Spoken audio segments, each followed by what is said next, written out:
Bonjour, good evening. Tervetuloa, that's Finnish for welcome. I want to introduce Skip Sandman, who is an elder here in Duluth in the Ojibwe community, and he is going to start us off in a good way. Good afternoon, everyone. Wemweni odapanek medakuna na sema na ni sakaswama de opawagan and we do ka o and a shinabi do koma. So let me get started here, and then I'll tell you what I'm going to tell you after I get done.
Ako ao manidu ishpemenge yaro dapan kana se makian sagaswi magwede nabasun umaji shwinaman in shinabi nagana kia.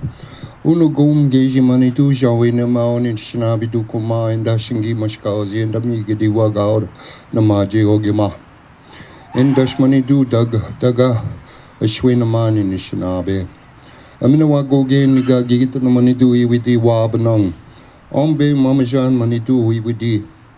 Anagum adapan and a semake, Anagum the amen and we do ka our oshke, dini que and oshke and any wag, amigadi waga out and a maje ogima. In dashmani do, ishpin ode waga on in shnabi duk. Aminawago again, niga gigit and the manidui vidi, jawanang. Maniduak jawanang ambe mamajan. Abin again ma jawaine ma oni nishnami du koma onagum wina wa amigadi waga o in ogima maji ogima in dashmani du daga in a gonna kia amina wa gogen niga gitan amani du ibidi ningabianam onagum mani du wag ningabianam ombe mamajan abin again ma onagum ni sakas mama de opawagan and we do cow in nishnabe in the shinabi dukoma. We do ka o in shinabi migadi waga o in the maji ogima. We know wa the we know what in the shinabi and omake. I mean, I go again, nigga, gigit and the money do ye would eat, give way none. And the gum money do a give way none on bay mamajan. I've been again on ma money took a gana kia on in shnabe and gimash kausi to make it waga order a maji ogima in any wag que wag. I mean, I go again, nigga, gigit and the money do it with in a ishpaming yard. And the goon gauge money do in a ishpaming yard. Jawine maun in shnabi dukuma and gimash kausi in the shnabi duk to make it waga a maji. Maji nigani. Amina wa go again. Niga gigita manidu Oma King. And the goom manidu Oma King. And the goom Taga shwinaman in the shinabe. And gimash kauzi to migiti wagao ni the maji ogima and nini and eque wag. And dash manidu wagwain danimak. Gija minawa jawim geo jighe Oma ki. In dashmani do winji setak. In dashmani nudu no din wak. In a ni become manidu. In dashmani do wag taga a shwinaman in the shinabe. And gimash kauzi and the bimo of Bamarazi are all Medea ki. Miigwech-go. What I talked about is calling in the spirits from all the directions. It's always good when you start an initiative or campaign in a good way, so that we as two-leggeds are asking for help from all the things that make us who and what we are. So we never go in there just by ourselves. But we need these things out there that we can't see to help us and lead the way. So by talking to those spiritual things, the Creator, we're letting them know that we need their help. I talked about the strength that it's going to take to give us strength to fight for our environment against the ones that seek to destroy it. And I'll tell you a little story. In the very beginning, the Creator, He made the sun, the moon, the stars, our brothers and sisters up there. Then He made the earth.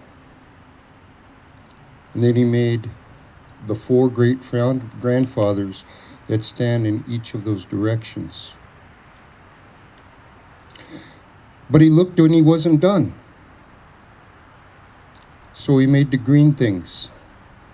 He made the water. He made the fire. He made the air. He made the earth. And He put the green things on them. And they prospered and spread. Then He made the trees. He made all the trees.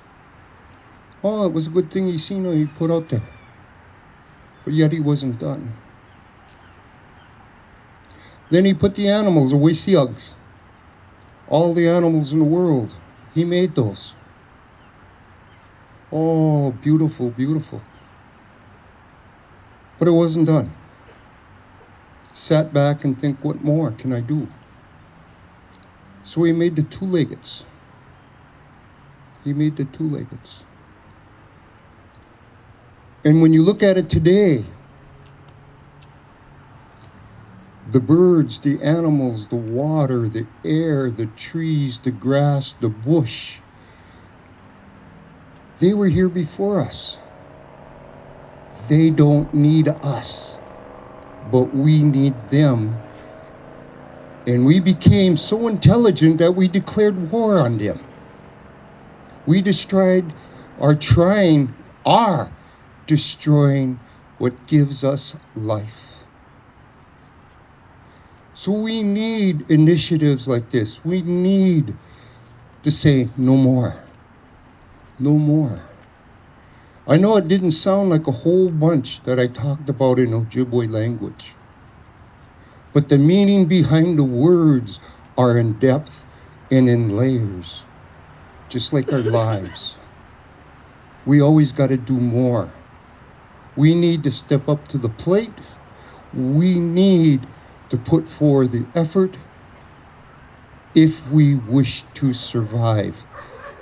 The rest of the world in the animal kingdom can get along fine without two-leggeds. Doesn't matter what race you are, what creed you are, what religious belief you are. When you can't drink the water, you can't breathe the air, you can't eat the fruits or the vegetables. It's simple. We cease to be. Miigwech-go biznanaig.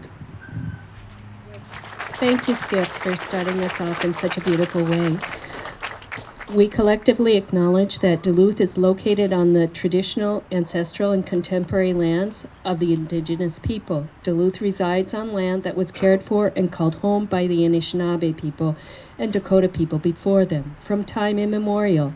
Ceded by the Anishinaabe in an 1854 treaty, this land holds great historical, spiritual, and personal significance for its original stewards, the Native nations and peoples of this region. We recognize and continually support and advocate for the sovereignty of the Native nations in this territory and beyond. By offering this land acknowledgement, we affirm tribal sovereignty and will work to hold Duluth accountable to American Indian peoples and nations. My name is Lisa Fitzpatrick. I started the Duluth Climate Mobilization in June 2018 when my hometown of Houghton, Michigan suffered a devastating 1,000-year flood.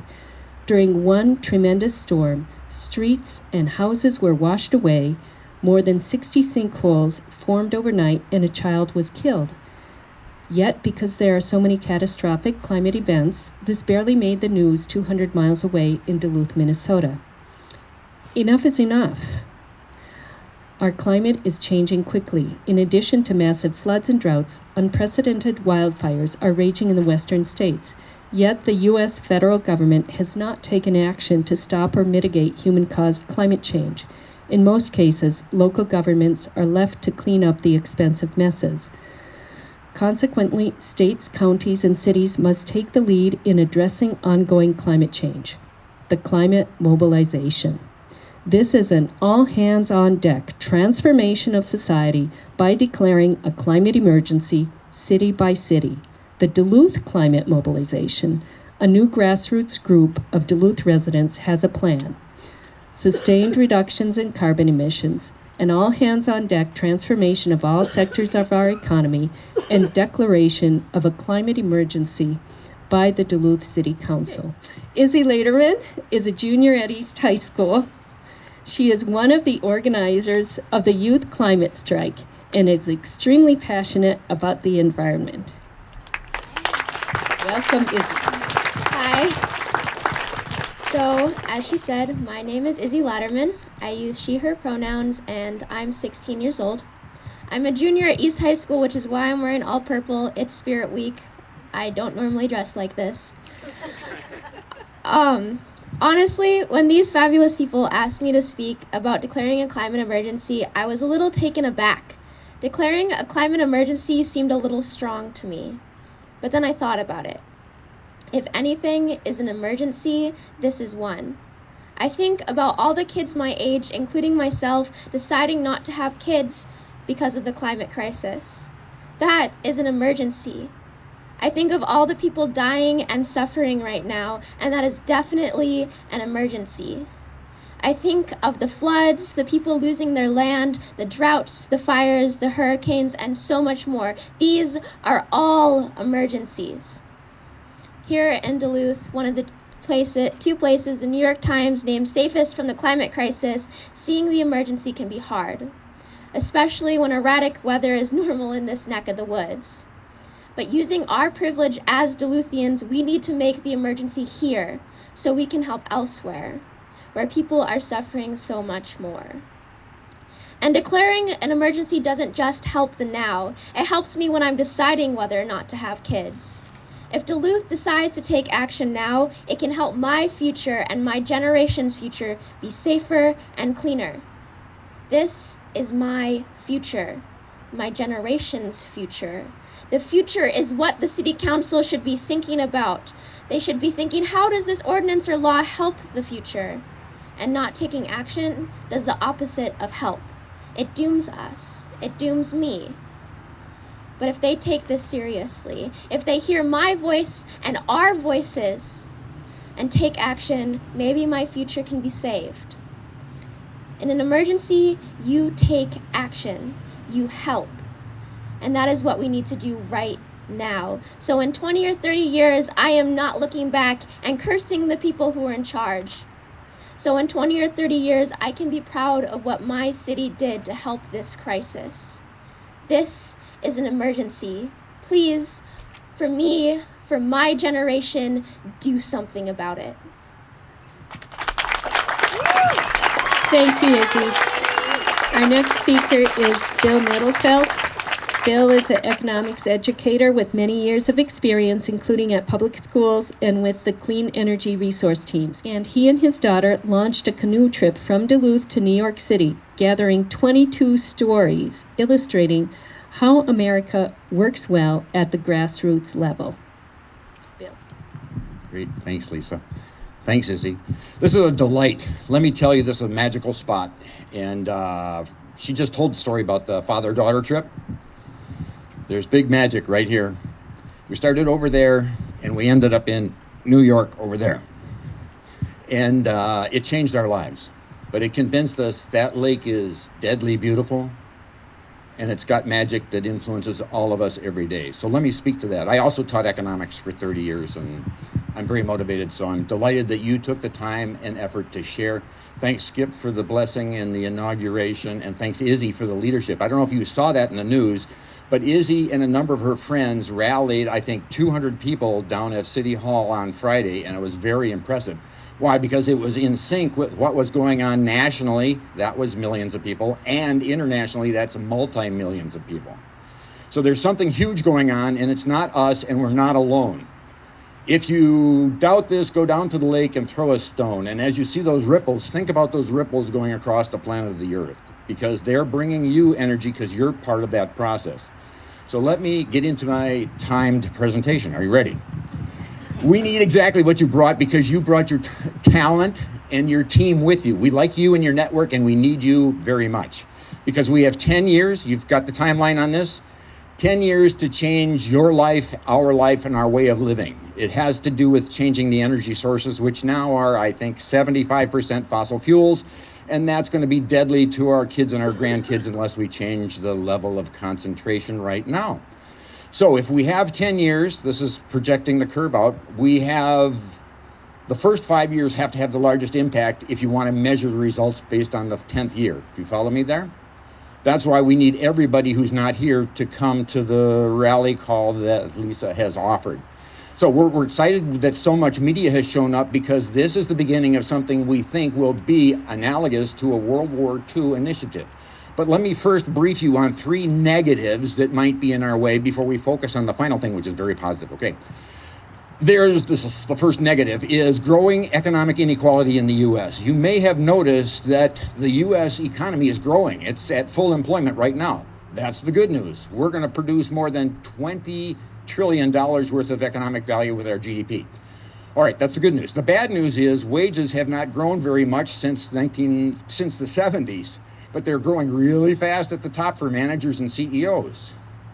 And I would say as of now, there are 540 billionaires in the US. That's a problem related to justice and public policy. Raise your hand if you're part of the public. Okay, good. A few people don't understand. Anyway, if you wanted to develop a rational and just public policy, you would pay attention to things like that. The second variable is growing political inequality. Because of the wealth concentrated at the top, those people get a louder voice when it comes to developing public policy, like what will we do with this carbon? What are the alternatives to the fossil fuel industries, and will we be able to employ Americans? I think we have positive answers to all of those, but they don't quite make the press. Do you follow me? Nod if you're following me.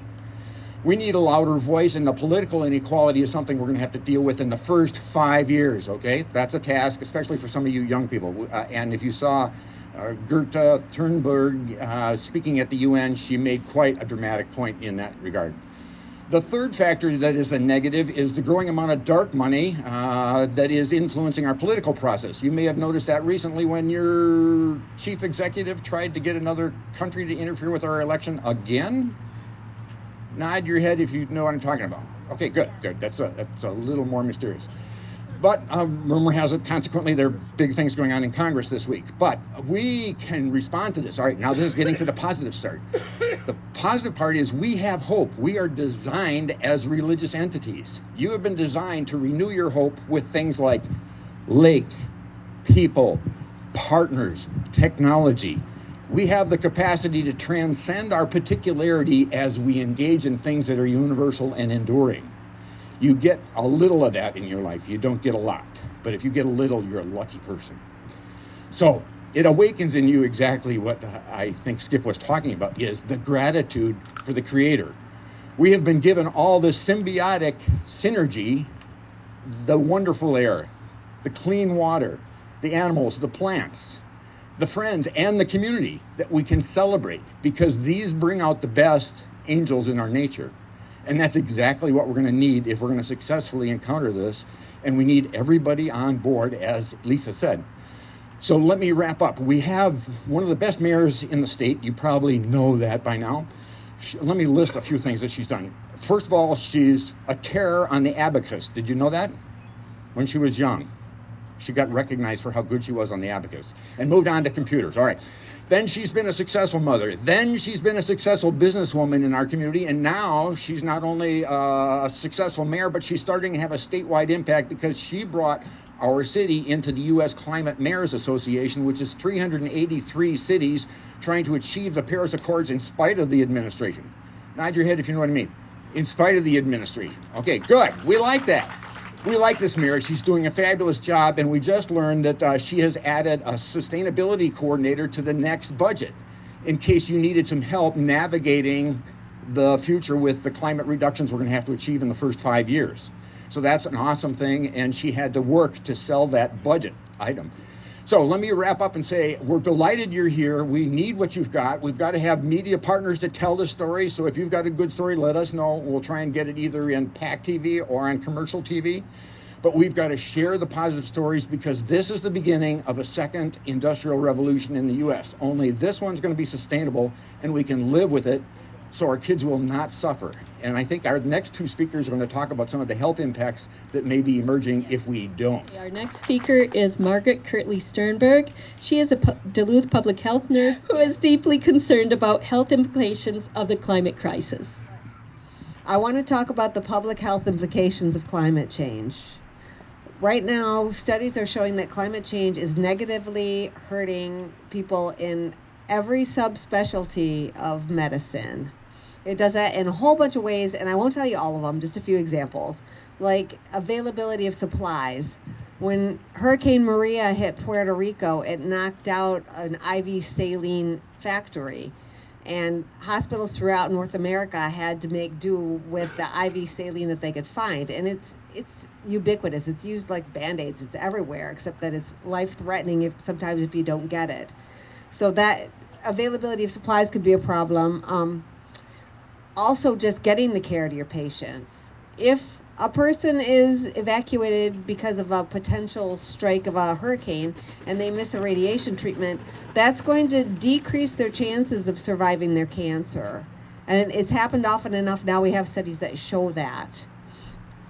During the Paradise, California evacuation, running from the fire, okay, doctors and nurses had to basically unhook their patients from their IVs, get them out of their hospital beds, put them into their personal vehicles, and flee the flames. So that's not helping with a positive patient outcome. We're seeing increased mortality and morbidity in every subspecialty. Mental health is a no-brainer, right? If your house is underwater, that's not going to be good for anybody who already has mental health problems, and it's going to be really bad if you do, or even if you don't. Anyway, an increase in temperature increases smog production. If you increase smog production, it doesn't just affect the lungs. It will increase cardiovascular disease and kidney disease. It will increase stillbirths just from an increase in smog. The projection for future health impacts, if we continue to spew carbon into the atmosphere, are really scary. There's projected to be a lot more heat waves, like the one in 2013 in Europe that killed 15,000 people. Or there's going to be a lot of migration, refugees from climate disasters. And when you get people in large groups in unsanitary and inhumane conditions, you've got bacteria swapping genes out. You can get increased strains that are antibiotic resistant, which is already a problem. And you have viruses that'll start, trading their genetic material, cooking up next year's flu pandemic. There's also the potential for bigger and badder storms. If you have a storm that knocks out your power, your infrastructure, like your bridges, and leaves people stranded without access to clean water, there's the potential for really large outbreaks of cholera following some of these superstorms. It's not too late for us to avoid the worst. And in order to do that, we need a just transition. We need to make sure that we don't decide that any one group is expendable, because everybody's health affects everybody else. Our last speaker is Dr. Mary Owen. She's the director of the Center of American Indian and Minority Health at UMD and a physician for the Leech Lake Band of Ojibwe. She serves on the Duluth Indigenous Commission and the Education Equity Alliance. Bonjour. My name is Mary Owen, and I'm from the Shark Clan of the Tlingit Nation of Southeast Alaska. I want to say I apologize. I did not make a health speech, but I don't think it takes a nurse and a doctor to realize lack of water, bad.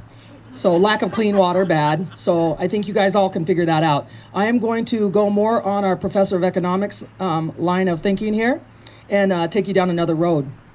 First of all, I want to sincerely thank Kirsten Olsen and the Duluth Climate Mobilization for inviting me to this incredibly important event today. Miigwech.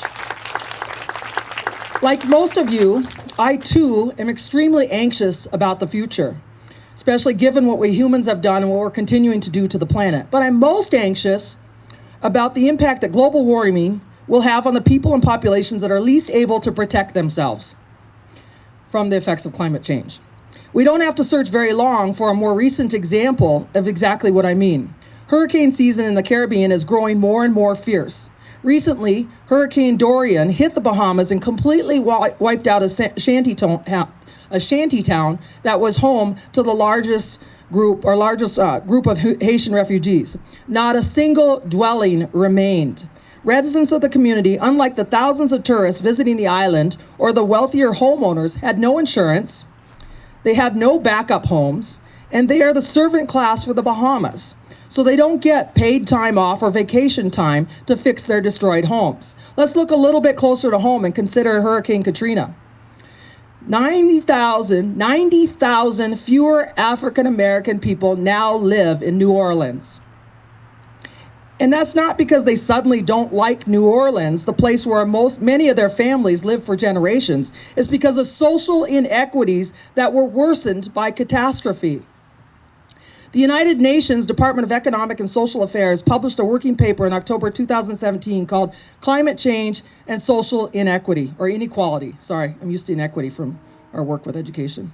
In the paper, they described how initial inequality causes disadvantaged groups to suffer disproportionately from the effects of climate change in even greater inequality, resulting in even greater inequality. This occurs through, one, an increase in the exposure of the disadvantaged groups to the adverse effects of climate change, two, an increase in their susceptibility to damage caused by climate change, and three, by a decrease in their ability to cope and recover from the damage suffered. These three areas of susceptibility must be addressed if you are going to build a truly just response to global warming. In other words, global warming should not be a gentrification opportunity. And that means it is as important to address the forces of capitalism as it is to address carbon use in general. I also believe that a critical component of developing an energy transition plan is not just turning to clean energy to lessen carbon emissions, but also to preserve the precious natural resources that we currently have. We don't need an oil pipeline that threatens pristine lakes and wetlands. I know. We don't need a copper mine that threatens the St. Louis River and the communities that depend on it.